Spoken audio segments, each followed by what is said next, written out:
Hello, my dear student. This is Nitesh Vishwakarma and yours always from our YouTube channel The Online Coaching. तो दोस्तों आज के इस video के अंदर जितने भी हमने पार्ट्स ऑफ स्पीच पढ़े हैं उन सभी पार्ट्स ऑफ स्पीच का क्या करने वाले हैं, एक्सरसाइज करने वाले हैं। जी हाँ, आज के इस वीडियो के अंदर हम प्रैक्टिस कर लेते हैं जितने भी हमने पार्ट्स ऑफ स्पीच पढ़े हैं, किस किस तरह के एग्जाम में क्वेश्चन पूछे जाते हैं, तो वो हम स्टार्ट करते हैं। कोशिश करेंगे कि आज ही पूरा जितना भी क्वेश्चन इंपॉर्टेंट है वो सब कुछ आज ही बता दूंगा और इसमें के जो भी क्वेश्चन है मैं आपको पीडीएफ के तौर पर आपको भेज दूंगा, आपके पास पहुंचा दिया जाएगा, प्रोवाइड करवा दिया। चलिए शुरू कर लेते हैं आज की इस वीडियो को। तो वीडियो पसंद आए तो लाइक कर देना और सभी लोग जल्दी से बता दीजिए कमेंट करके कि आप लोग का क्या हाल चाल है, आप लोग ठीक ठाक हो, पढ़ाई वगैरह कैसे चल रही है।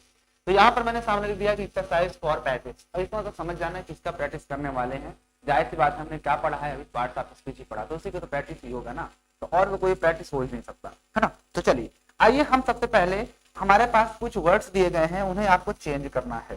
क्या करना है, पहली एक्सरसाइज जो आपकी है उस एक्सरसाइज के थ्रू आपको क्या करना है, पहली एक्सरसाइज के थ्रू आपको चेंज करना है एब्स्ट्रैक्ट नाउन में। आपके पास कुछ वर्ड्स दिए गए हैं, यहाँ पर कुछ वर्ड्स दिए गए हैं, उन्हें आपको चेंज किस में करना है, एब्स्ट्रैक्ट नाउन में। किसमें, एब्स्ट्रैक्ट नाउन में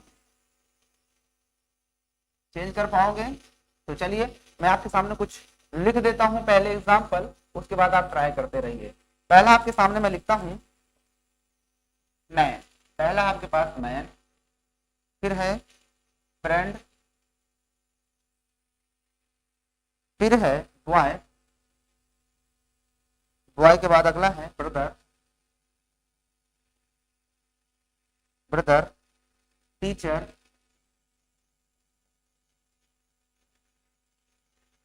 और उसके बाद चाइल्ड, एक चाइल्ड भी लिख लो।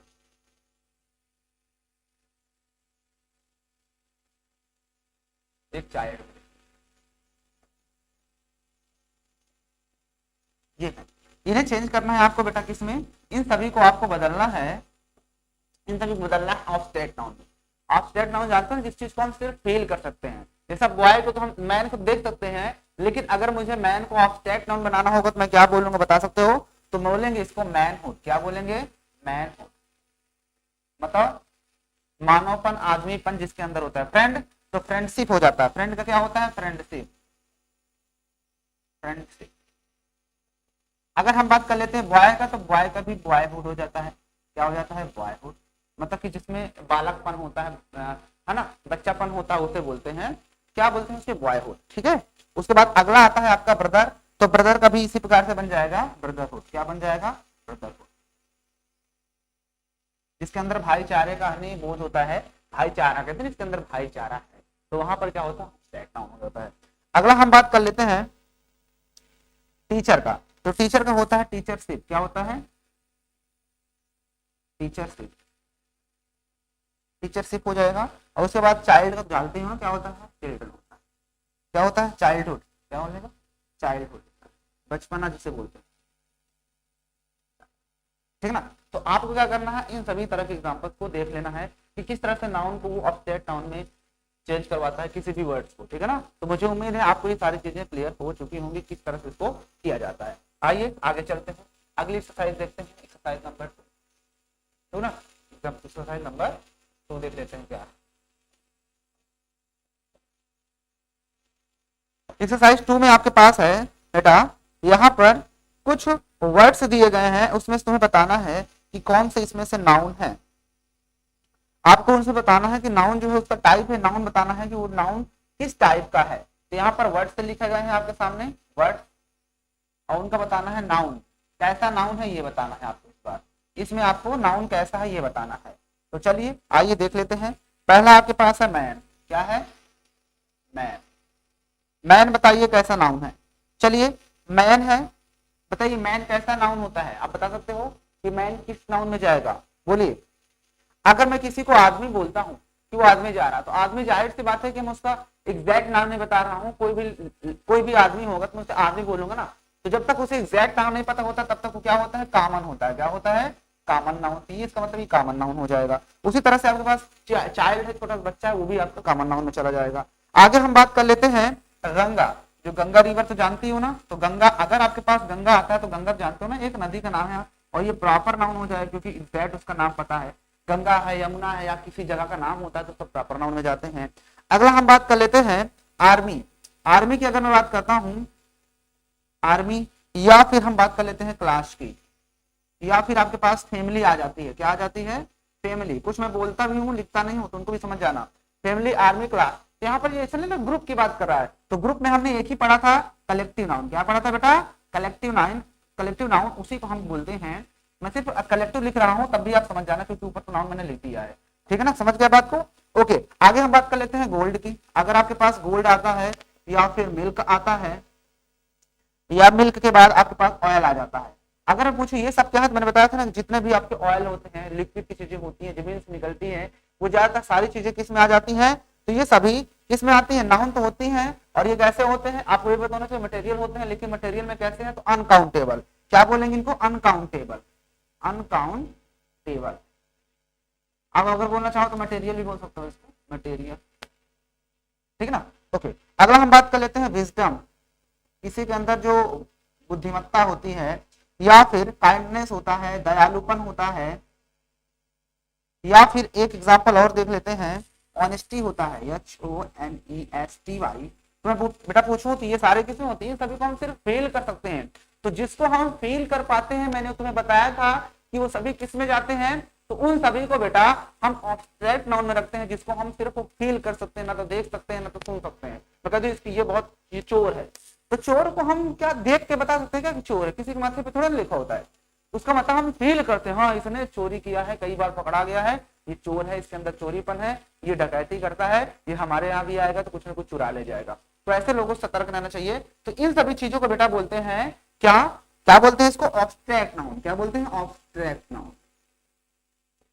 बात समझ आई? तो इन सभी को भी आप लोग नोट कर लोगे। ये भी आपका एक्सरसाइज नंबर 2 था। आइए अगली एक्सरसाइज पे चलते हैं, उसमें देखते हैं क्या कह रहा है। नोट कर लिया होगा? आइए चलते हैं अगला एक्सरसाइज पे। मेरे मन्ना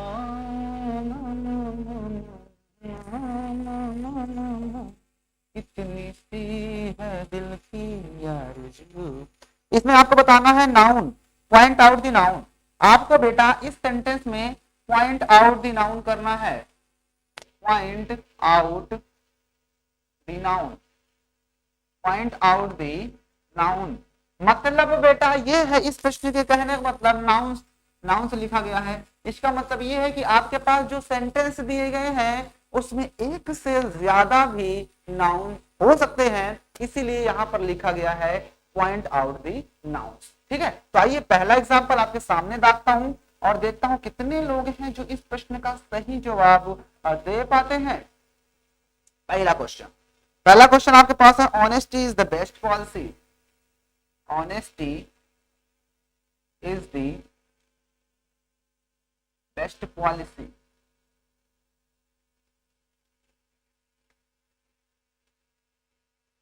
honesty is the best policy. अगर मैं इसकी बात करता हूं honesty is the best policy, तो आपको मैं पहले लिख लेता हूं कुछ सेंटेंस, आपको उसमें बताना है, पॉइंट आउट करना है। The elephant has great strength. The elephant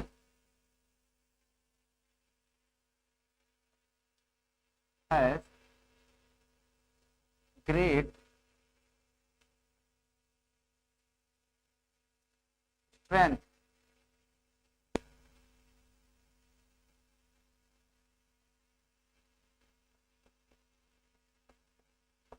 third है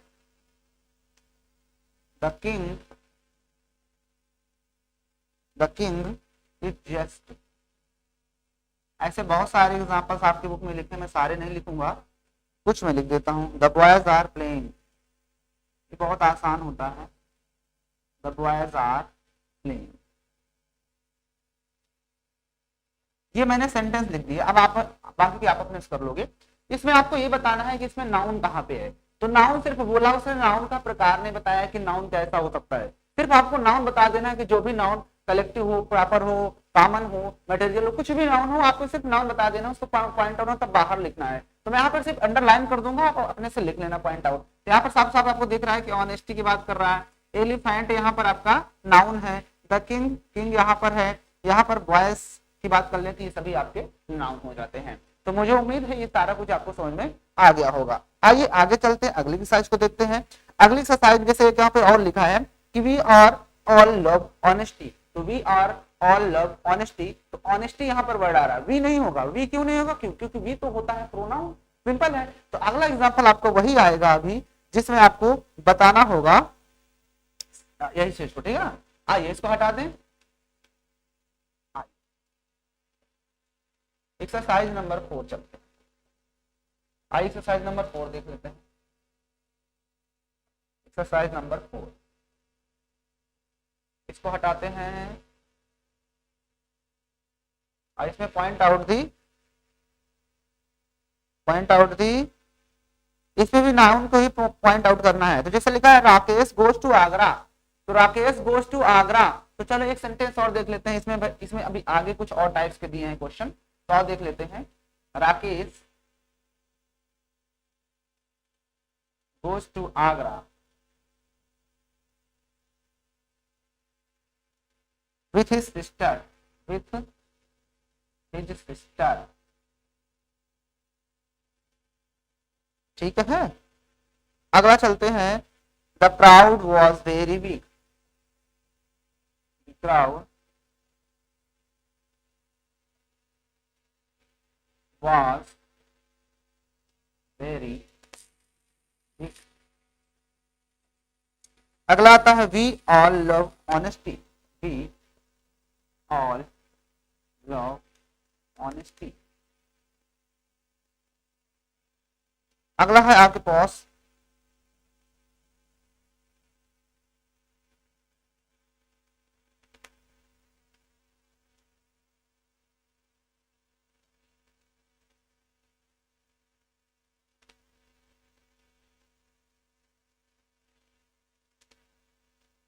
मोहन इज द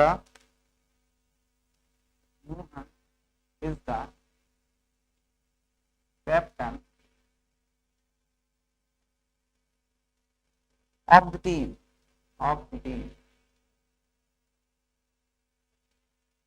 यहाँ पर आपके सामने कुछ सेंटेंस लिख दिया हूं, इसमें भी आपको पॉइंट आउट करना है नाउन को।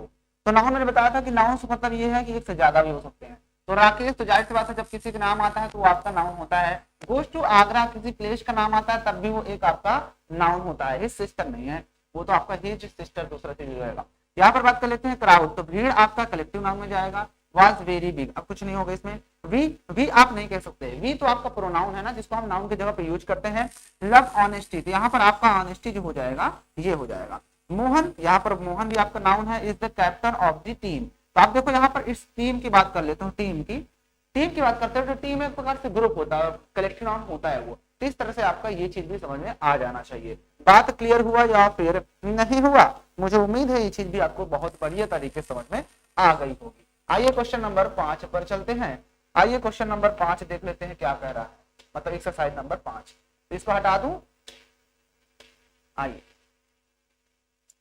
अगली एक्सरसाइज चलते हैं, जिसमें आपको क्या करना है, जिसमें आपको पॉइंट आउट द प्रोनाउंस। किसको पॉइंट आउट करना है? प्रोनाउंस को।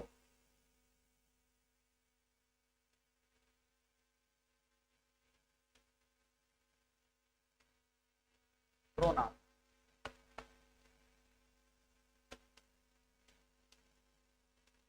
ठीक है ना, प्रोनाउन। तो आपके सामने पहला एग्जांपल लिखता हूं मैं। I was my, I wash my clothes myself। अगला है the little boy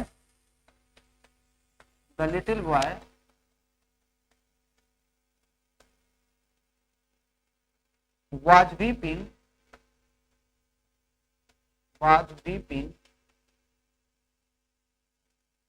because he had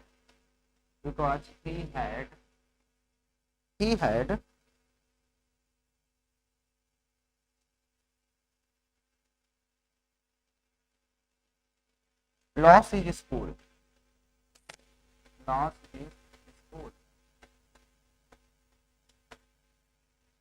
school bag. अगला आता है either of you, या इधर पढ़ दो, either of you can go. एक और लिख लेते हैं, she has complete, she has complete, she has complete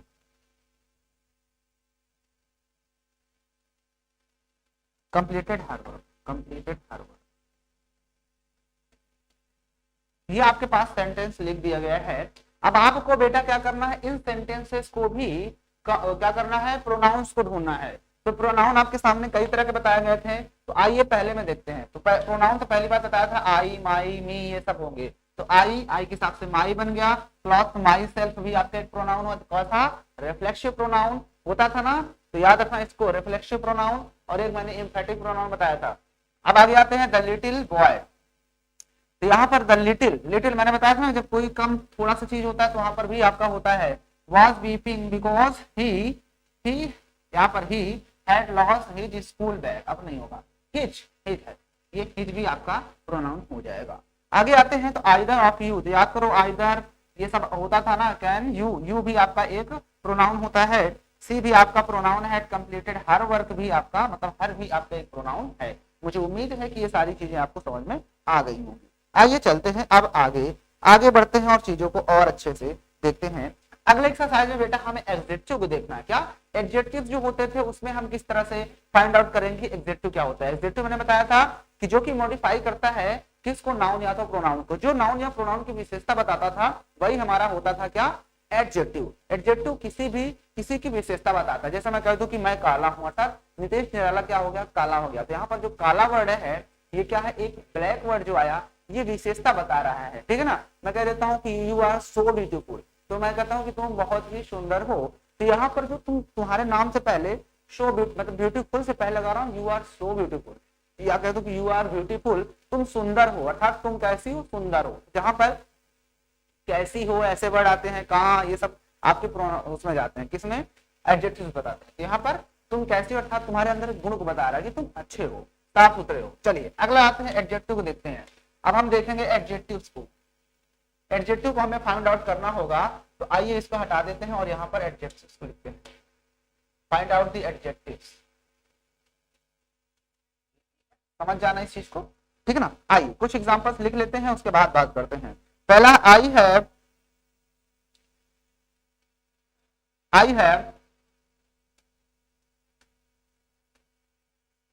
called them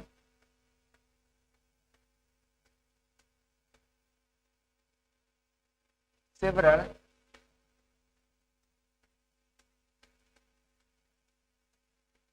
times। अगला आता है he comes here, he comes here, he comes here every day।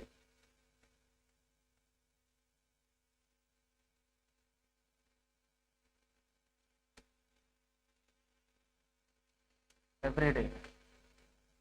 अगला आते हैं he is a man, he is a man, he is a man of few words, of few words, few words। Sohan won the second prize, Sohan won the second prize।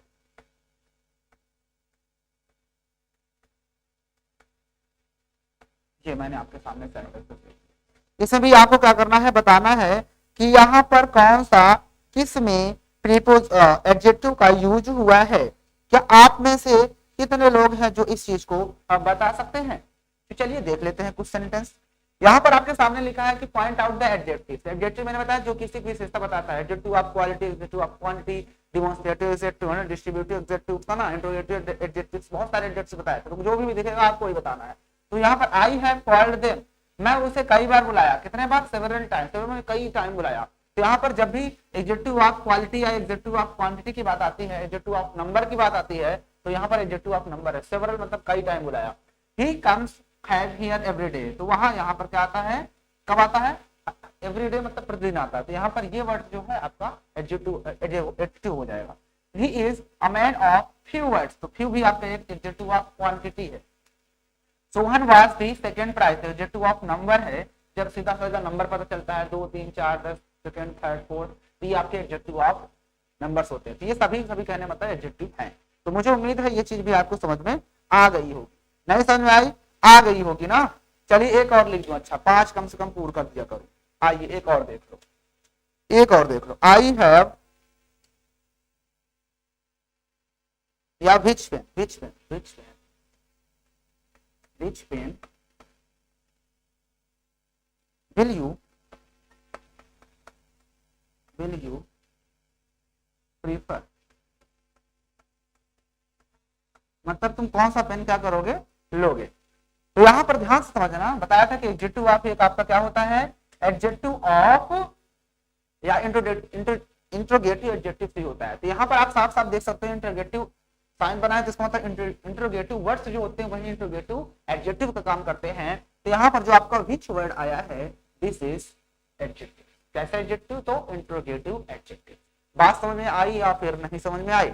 मेरे हिसाब से तो ये सारी चीजें आपको समझ में आ गई होंगी। आइए आगे बढ़ते हैं और आगे की चीजों को भी करने का बेहतरीन तरीके से यूज करते हैं। चलो आगे चलें। अच्छा इसमें कभी कभी फिलअप भी दे देता है, तभी हम फिलअप आपके सामने रखूंगा, आपको उसमें बताना होगा, ठीक है ना। चलिए अच्छा फिलअप आपके सामने कुछ करवाता हूँ। फिलअप, फिलअप कैसे आता है एडजेक्टिव का, उसको भी देख लो। अगर आपके सामने कभी एडजेक्टिव का फिलअप आ जाए तो कैसे करें। जैसे यहाँ पर एक लिखा है सी इज, सी इज, फिर एन लिखा है, फिर डैश यहाँ पर दिया है, भरना है आपको कोई एडजेक्टिव भरना है। क्या भरना है? एडजेक्टिव। आपको पता है ना कि एन लगा है तो ब्यूटीफुल तो लिख नहीं सकते, सी इज एन ब्यूटीफुल गर्ल, तो एन है तो आपको पता है ना कि ए एन तभी लगे जब उसके आगे वाले वर्ड का पहला लेटर क्या होगा, कोई मतलब कि नहीं क्या होगा, कॉन्सोनेंट। उसको मतलब कि जब बोलेंगे उसका जो बोलने पर उच्चारण निकलेगा पहला कोई हिंदी का वावेल आना चाहिए। तो आप यहाँ पर सीधा सीधा अगली लिख सकते हो, UGLY, क्योंकि अगली को बोलते हैं तो आ निकलता है, और आ हमारा क्या है, एन, इसके पहले हम लगा सकते हैं। बात समझ आई? तो सी इज एन अगली गर्ल, ठीक है ना। तो इस तरह भरने के लिए भी आपके सामने दे सकता है।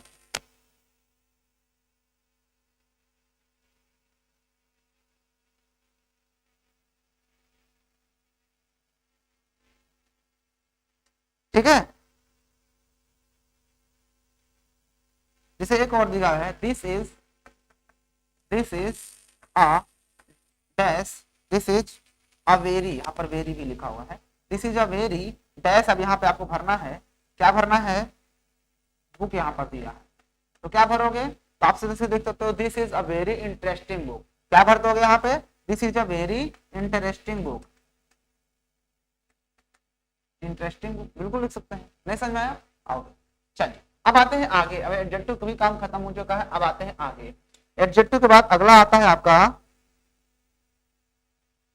यहां पर आपको बताना है सुपरलेटिव डिग्री या फिर कंपैरेटिव डिग्री, कौन सी डिग्री भरी जाएगी वो आपको इस सेंटेंस में भरना है। तो डिग्री ऑफ कंपैरिजन मैंने आपको बताया था। तो आइए फिलअप है, इस बार आपका सामने क्या आ रहा है, इसके सामने अब आपका आएगा फिलअप। क्या आएगा बेटा जी? Fill out. आइए फिलअप भी कर लेते हैं। पहला सेंटेंस है आपके सामने जिसमें फिलअप करना है, लिखा है Kolkata is the, Kolkata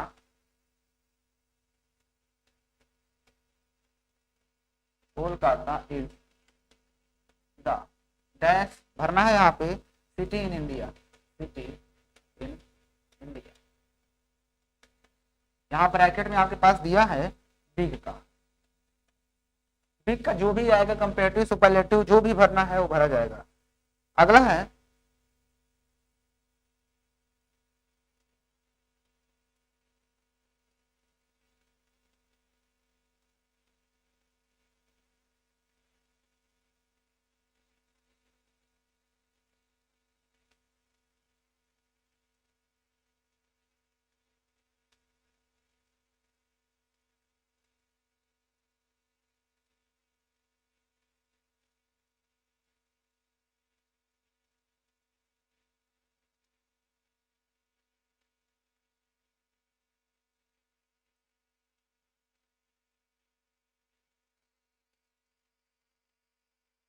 this pen is, this pen is, this pen is dash दिया है, भरना है आपको this pen is than the other, then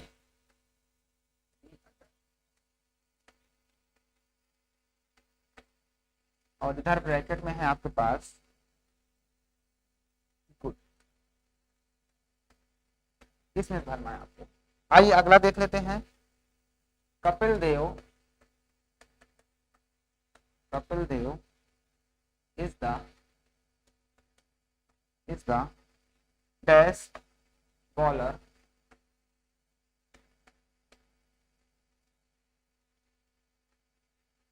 in India.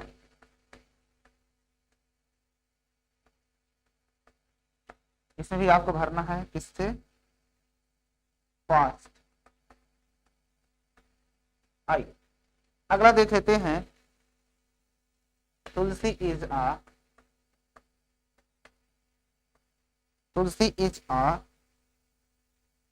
Dash poet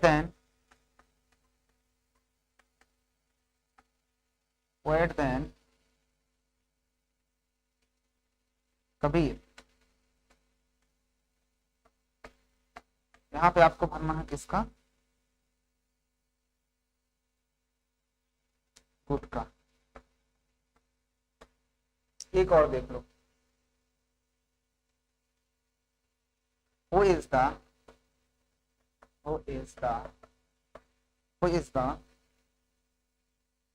dash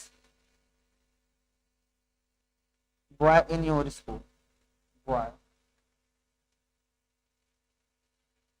in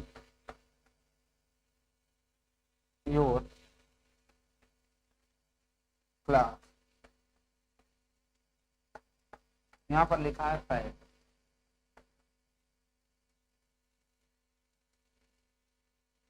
चलिए आपके सामने मैंने कुछ एग्जाम्पल्स रख दिए हैं और आपको इन सभी एग्जाम्पल्स को देखकर ये बताना है कि किसमें कौन सी डिग्री आएगी। फिलहाल इस क्वेश्चन को करने से पहले मैं आपको एक छोटा सा हिंट देना चाहूंगा, थोड़ा सा तरीका बताना चाहूंगा जिससे आप ना आते हुए भी आप क्वेश्चन को बड़े ही आसानी से कर सकते हो। पहला आता है कंपेरेटिव डिग्री। कंपेरेटिव डिग्री एकदम सिंपल सेंटेंस होता है, वो आपको समझ में कब आएगा मैं बताता हूँ, उसको छोड़ो। पहली बात तो हम जानेंगे सुपरलेटिव डिग्री। इसको पहले जान लो कि सुपरलेटिव डिग्री में हम कैसे पहचानेंगे। सुपरलेटिव डिग्री जब भी लगेगी याद रखना, तो उससे पहले हमेशा तुम्हें दा जरूर देखने को मिलेगा। अगर दा दिखा तो वहां पर जो जाएगा हमेशा सुपरलेटिव डिग्री जाएगा। क्या जाएगा? मैंने क्या कहा? मैंने ये कहा कि कभी भी आपके पास सेंटेंस दिया हो, उसमें कोई भी बॉक्स हो या और उसी के जस्ट पहले आपको दा लिखा हो और उस खाली जगह पे आपको कोई डिग्री भरना हो, तो दा के बाद हमेशा याद रखना कि सुपरलेटिव डिग्री का ही यूज किया जाता है हमेशा। इस बात को हमेशा आप यूज करना, इस बात को हमेशा याद रखना। दूसरा मैंने आपको बताया, दूसरा क्या बताया? दैन का यूज। तो दैन हमेशा देखना कि दैन जो होता है ये हमेशा दो लोगों के लिए लगता है। कितने लोगों के लिए? दो पर्सन्स के बीच या टू थिंग्स के बीच जब हम कंपेयर करते हैं तो वहां पर हम दैन का यूज करते हैं। कभी कभी टू का भी यूज करते हैं, जैसा सुपीरियर टू, जूनियर टू। तो यहाँ पर जो सेंटेंस सीनियर टू, तो वहां पर आपको टू लगता है, TO वाला टू। लेकिन फिलहाल वो एक्सेप्शन है, उसको भी रहने दो। यहाँ पर इसको समझो कि जब दैन आता है ऑलमोस्ट तुम्हें दैन देखने को मिलेगा। कभी भी किसी सेंटेंस में तुम्हें दैन दिख जाए तो उस सेंटेंस में कभी भी डिग्री भरना हो तो हमेशा याद रखना कि उस सिचुएशन में आपको कंपैरेटिव डिग्री भरना है हमेशा। कौन सी डिग्री? कंपैरेटिव। बस ये दोनों को याद कर लो। तीसरा अगर ये दोनों नहीं मिल रहा तो सीधा सीधा पॉजिटिव डिग्री भर दो, काम खत्म। क्या? पॉजिटिव डिग्री भर दो, काम खत्म। कैसे? फिर से समझ लो। मैंने बताया कि सुपरलेटिव डिग्री का यूज तब करोगे आप जब सेंटेंस में दा हो और उसके बाद भरना हो। तो क्योंकि सुपरलेटिव डिग्री जो होता है पूरे किसी भी एक चीज का उस पूरे ग्रुप से क्या करता है? कंपेयर करता है। तो वहां पर सुपरलेटिव डिग्री का यूज करते हैं जब दो से ज्यादा चीजें आपके सामने कंपेयर की जाती है।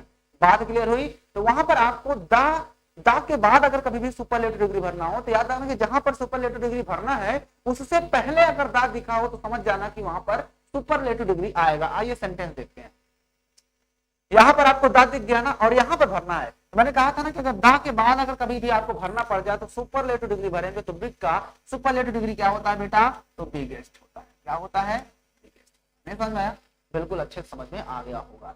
यहाँ पर दिया है ना, Kolkata is the biggest city of India. और ये बात सही है कि हमारे जो इंडिया है उसमें सबसे बड़ा जो शहर है वो है आपका कोलकाता। तो Kolkata is the biggest city in India. बात समझे? वैसे मुंबई तो आबादी के थ्रू देखा जाए, जहाँ पे सबसे ज्यादा आबादी रहती है उसके हिसाब से होता है। और अगर देखें जनसंख्या की दृष्टि से तो अपना यूपी होता है। इस तरह से नहीं, ये भी क्या है, सबसे बड़ा सिटी है इंडिया में। और जाहिर सी बात है एक सिटी की हम तुलना एक से ज्यादा सिटी से कर रहे हैं, बहुत, क्योंकि एक इंडिया है और इंडिया में न जाने कितने सिटी होंगे, उस सिटी में एक ऐसा सिटी है जो कि कोलकाता सबसे बड़ा सिटी है। तो जाहिर सी बात है ना कि सुपरलेटिव, क्योंकि यहाँ पर 2 सिटी से ज्यादा ही सिटी होंगे ना। ठीक है, फिर मैंने बताया कि कभी भी देन का यूज तब करेंगे, मतलब कभी भी सेंटेंस में तुम्हें देन दिख जाए तो देन दिखेगा तो उसमें हमेशा कंपैरेटिव डिग्री लगेगा। कौन सी? कंपैरेटिव। अगर देन दिख जाए तो कंपैरेटिव डिग्री लगा दो, काम खत्म। तो देखो यहाँ पर देन दिख गया ना, तो इसका मतलब गुड का क्या होता है? Good, better, best. तो गुड, बेटर यानी सेकंड डिग्री में सबकी कंपैरेटिव क्या होगी? बेटर हो जाएगी। आगे कपिल देव इज द आ गया ना, तो द आने का मतलब फास्ट क्या हो जाएगा? फास्टेस्ट। बताओ कहाँ नहीं समझ में आ रहा है ना? आसान, कितनी आसानी से देखो सारे सेंटेंसेस तुम लोग कर पा रहे हो। आगे तुलसी इज आ, क्या है? Tulsi is a poet than Kabir. तो Tulsi is a poet than, than दिख गया ना, इसका मतलब गुड का कौन सा फॉर्म आएगा? सेकेंड, मतलब कंपैरेटिव डिग्री, क्योंकि यहाँ पर देन आ चुका है। तो गुड, बेटर क्या हो जाएगा? बेटर। नहीं समझ आया? ओके, आगे चलते हैं। हु इज द, देखो द दिख गया, तो द देखने का मतलब अदा के बाद ही हमें डिग्री लगाना है, तो पैट का क्या होगा? पैटेस्ट। क्या हो जाएगा? पैटेस्ट। नहीं समझ आया? अब बताओ कहाँ पे चीज तो समझ में नहीं आया है। फैट मतलब होता है मोटा। तो बात नहीं क्लियर हुआ तो आप लोग मुझे अभी बता सकते हो, और अगर क्लियर हो चुका है तो वीडियो को लाइक कर देना, चैनल को सब्सक्राइब कर लेना, और अपने दोस्तों को भी सभी कोर्सेज के बारे में बताइए, ताकि ज्यादा से ज्यादा लोग इस कोर्स का लाभ ले सकें। ठीक है ना? तो मुझे उम्मीद है कि ये सारी चीजें आपको बहुत बढ़िया तरीके से समझ में आ गई होंगी कि हम कहाँ पर कौन सी डिग्री का यूज करते हैं। बोलिए कहाँ पर आपको समझ में नहीं आया है? बोलिए, क्या आपको इस चीज को समझने में किसी भी तरह का दिक्कत हुआ क्या? बोलिए, क्या आपको इन सेंटेंसेस को करने में कहीं पर भी किसी तरह का दिक्कत हुआ? तो आप मुझे बताइए। नहीं समझ में आया तो बताइए, समझ में आ गया तो चलिए आगे बढ़ते हैं। फिर चलिए आइए आगे बढ़ते हैं, आगे के सेंटेंस देखते हैं आगे हमारे पास क्या दिया हुआ है। हटा दें इसको, हो सकता है जरूरत पड़े, इसलिए हम इसको सिर्फ हटा।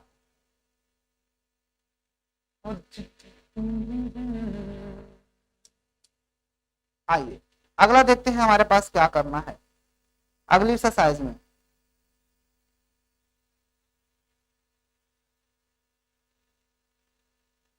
और कुछ फिलअप आपके पास रखता हूं जिसमें आपको भरना होगा कि यहाँ पर कौन सा मतलब फिलअप में कुछ भी दे सकता है भरने के लिए, तो आपको फिलअप करना है। तो आइए फिलअप में पहला आपके पास देख लेते हैं।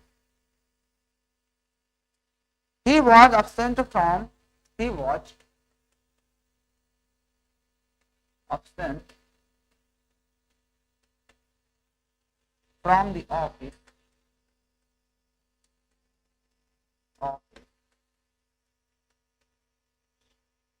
yes 7 days। चल ये सेंटेंस लिख दिया। इसके सामने आपके पास 4 ऑप्शन है, ए बी सी और डी। कौन कौन से ऑप्शन है मैं लिख देता हूँ ऑप्शन भी। पहला ऑप्शन है इसमें 2 भरा जाएगा, या फिर 4 भरा जाएगा, या फिर सिंस भरा जाएगा, या फिर ऑफ भरा जाएगा। चलिए आप लोग बताइए इसमें क्या भर जाएगा? चलिए इसमें क्या भरा जाएगा? आप लोग दिमाग लगाइए और मुझे बताने का प्रयास कीजिए। तो ही वॉज अब्सेंट, वो क्या है? अब्सेंट था फ्रॉम द ऑफिस, ऑफिस में 7 डेज। कितने दिनों से? 7 दिनों के लिए। तो वो 7 दिनों से 7 दिनों के लिए ऑफिस में क्या था? क्या था? अब्सेंट था। तो आपको मैंने एक बात हमेशा बताई थी कि कभी भी अगर ये ना क्लियर हो कि कितने दिनों से, 7 डेज, 5 डेज, 8 डेज, तो वहां पर हमेशा फॉर लगता है। क्योंकि मैंने आपको बताया था कि फॉर को हम यूज तभी करते हैं, फॉर का यूज तभी करते हैं जब हमारे पास कोई ड्यूरेशन दिया होता है, 7 घंटे से, 10 घंटे से, 7 दिन से, 4 दिन से, 5 दिन से। तो जब ऐसी चीजें देता है तो हम वहां पर हमेशा क्या लगाते हैं? फॉर लगाते हैं। अगर यहाँ पर दे देता कि कोई तारीख दे देता, या ये कह देता कि नहीं ऑन मंडे, कुछ भी दे देता, ऑन मंडे टू इतना, यानी कि जब टाइम बता दिया होता है कि इससे इतना, तो वहां पर आपको याद रखना है कि वहां पर आपके पास फिक्स टेंस लग जाता है। मेरे हिसाब से ये चीज आपको समझ में आ गई होगी। आइए अगले क्वेश्चन पे चलते हैं। आइए अगला क्वेश्चन देखते हैं। अगला क्वेश्चन आपके सामने देखो रखा है, she is very clever, she is very clever. What is very in it, what is very in it. कुछ लोग समझ नहीं पाए होंगे क्या है ये। चलिए अभी समझ में आ जाएगा अपने आप। आइए आपके सामने एग्जांपल्स रख देते, मतलब इसके ऑप्शंस रख देते हैं, क्योंकि ऑप्शन आपके पास दिया इसलिए हम भी ऑप्शन दे देते हैं। एडवर्ब ADVERB, एडजेक्टिव ADJECTIV, या फिर नाउन या फिर verb। यहां पर आपको बेटा ये बताना है इस क्वेश्चन में कि सी इज वेरी क्लेवर, वो बहुत ज्यादा क्या है, चालाक है। तो यहाँ पर जो वेरी वर्ड आया है वो क्या होगा, इसमें वेरी क्या है बताओ। चलिए आप लोग मुझे ये बताइए कि इसमें वेरी क्या होगा, बोलिए क्या हो जाएगा। क्या कोई बता सकता है, क्या है किसी में इतनी दम जो इस क्वेश्चन को उड़ा सकता है विथ बम। मजा नहीं आया। चलिए देखो ध्यान से, अभी मजा आ जाएगा। यहां पर लिखा है सी इज क्लेवर, अगर मैं लिखता सी इज क्लेवर तो आप क्या पढ़ते सी इज क्लेवर को, कि वो चालाक है, वह चालाक है। तो वो कैसी है, चालाक है, तो ये बेटा आपका एडजेक्टिव हो जाता। कुछ लोग एडजेक्टिव बता रहे होंगे वेरी को, लेकिन मैंने बताया था कि जब एडजेक्टिव की भी विशेषता बता दे कि भैया वो चालाक तो है लेकिन कितना चालाक है, तो बहुत है चालाक है। तो जब यहाँ पर आपके पास वेरी जो वर्ड आ चुका है, ये एडजेक्टिव की भी विशेषता बता रहा है कि नहीं भैया वो चालाक तो है लेकिन बहुत चालाक है। तो जो वेरी वर्ड हो गया वो आपका एडवर्ब हो जाएगा। क्यों एडवर्ब हो जाएगा बेटा जी, क्योंकि जब कोई भी एडवर्ब को, जब ऐसा कोई वर्ड जो एडवर्ब की भी एडजेक्टिव की विशेषता बताता है तो एडवर्ब कहलाता है। तो यहाँ पर जो वेरी वर्ड है वो आपका एडवर्ब हो जाएगा।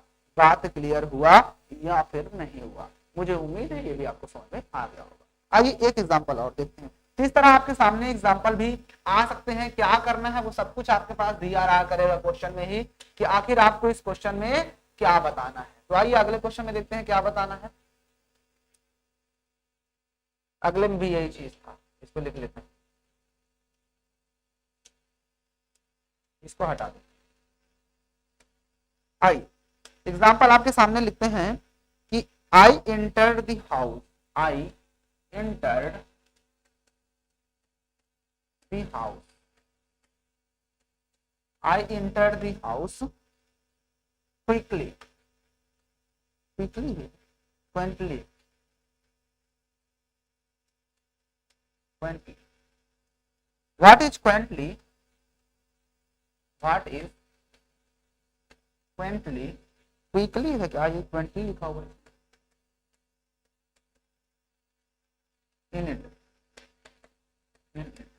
आपको इसे बताना है कि आई एंटर्ड, मैंने प्रवेश किया हाउस घर में, क्विकली। तो क्विकली मतलब अचानक से होता है क्या, इसको थोड़ा मीनिंग देख लेते हैं।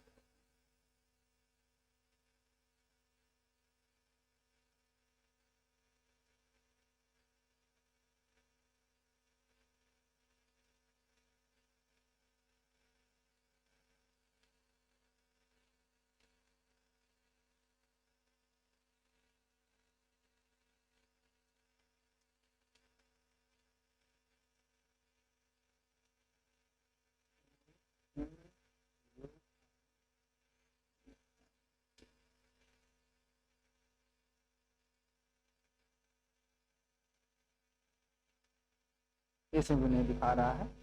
करंटली मतलब कुछ होता है। तो यहाँ पर तुम्हें पहली बात तो यहाँ पर समझना ही चाहिए कि भाई घर में प्रेस कर रहा है तो करंटली मान लो तेजी से या कुछ भी मान लो थोड़ी देर के लिए, तो कहने मतलब विशेष तो बता रहा है कि घर में प्रेस कर रहा है लेकिन कैसे, तो थोड़ा करंटली। तो जाहिर सी बात है यहाँ पर इसके सामने और कोई वर्ड नहीं आया, तो ये आपका नाउन ही है एक बार से। तो ये आपका जो करंटली वर्ड हो जाएगा वो सीधा सीधा आपका एडजेक्टिव हो जाएगा। क्या हो जाएगा, एडजेक्टिव हो जाएगा। इस प्रश्न का सही आंसर क्या हो जाएगा बच्चा, तो एडजेक्टिव इस प्रश्न का परम सत्य आंसर हो जाएगा। क्या होगा इसका एडजेक्टिव, इसका आंसर बोलिए, एडजेक्टिव।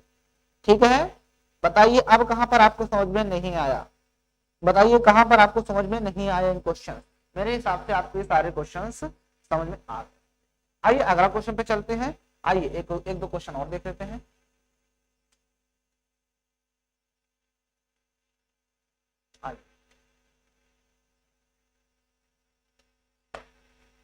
आइए अगला देखते हैं।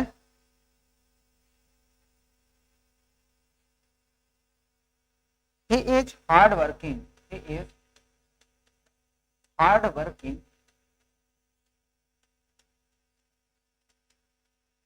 He is hard working man. इसमें आपको वर्ब बताना, आइडेंटिफाई वर्ब। इसमें जो वर्ब है वो क्या है? तो वर्ब तो बिल्कुल आसान है, इसमें आप वर्ब को आसानी से बता सकते हो। वर्ब को आसानी से बता सकते हो कि नहीं बता सकते हो? बताइए, वर्ब को आसानी से बता सकते हो या फिर नहीं बता सकते हो? तो चलिए, यहाँ पर सिर्फ इसमें वर्ब लिखा है। तो वर्ब यहाँ पर होता है जो काम करते हैं। वर्ब मतलब होता है काम करना, वर्ब मतलब काम करना। तो यहाँ पर मैंने आपको बता देता हूँ कि ये आपका तो मेन वर्ब होती है, मतलब हेल्पिंग वर्ब होती है, और ये आपका मेन वर्ब हो जाएगा। क्या हो जाएगा? Main verb. अब इस क्वेश्चन में इसने ये नहीं दिया है कि आखिर किस वर्ब की बात कर रहा है। तो वर्ब मतलब होता है प्रकार से काम करना, तो हमारे हिसाब से तो हार्ड वर्किंग हो जाना चाहिए। तो इसका हम आंसर देख लेते हैं कि इसका आंसर में वो क्या देना है, क्योंकि इसमें दोनों ही वर्ब हैं।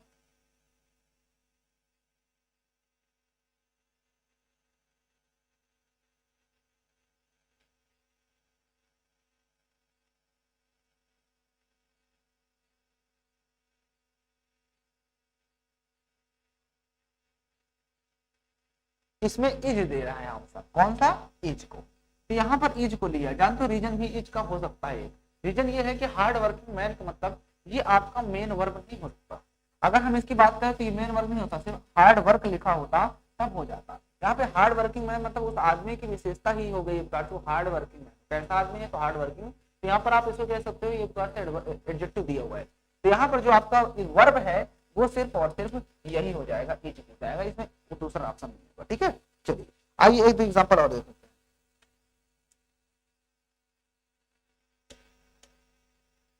Kalidas is the, Kalidas is the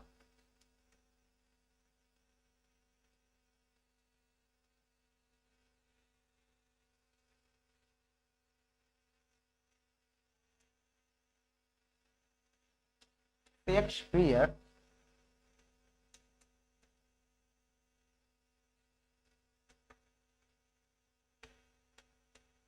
इस क्वेश्चन में आपको बताना है, आपके पास ऑप्शन दिए हैं, टू है एक में आपको फॉर दिया गया है, और एक में आपको ऑफ दिया गया है, और एक है आपके पास ऑन। यहाँ पर लिखा है कि Kalidas is the Shakespeare. Kalidas जो है वो क्या है? शेक्सपियर। आगे भी कुछ क्वेश्चन में है डैश, यहाँ पर खाली स्थान भरना है इंडिया। चलिए इसका आंसर क्या हो जाएगा? चलिए